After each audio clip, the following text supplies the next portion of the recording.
And US President Donald Trump departed on the first major foreign trip of his second term.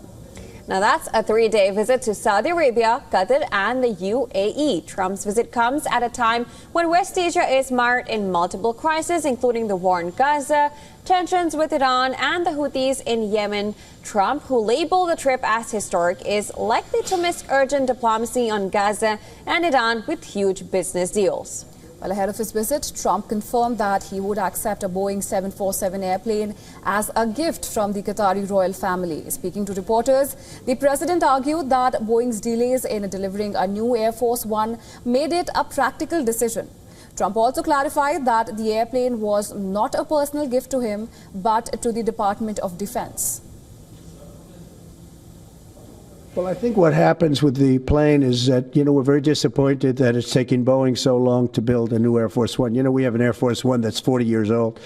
And if you take a look at that compared to the new plane of the equivalent, stature at the time, it's not even the same ballgame. You look at some of the Arab countries and the planes they have parked alongside of the United States of America plane. It's like from a different planet. Some people may look at this and say, have you ever been given a gift worth millions of dollars and then not received anything? It's not a gift to me, it's a gift to the Department of Defense.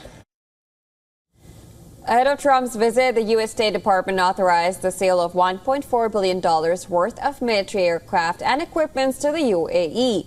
The proposed sale involves 6 Chinook helicopters and other equipment that would support U.S. national security. Additionally, the State Department has approved the sale of F-16 fighter jet components worth $130 million.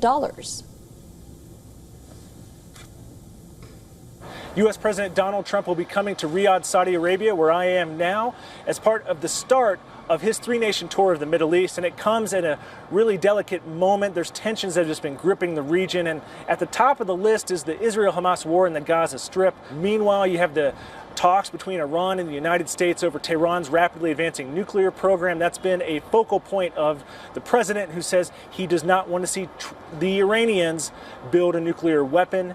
Meanwhile, you have the Iranians saying that they want to see sanctions relief. Those sanctions have just absolutely crushed their economy.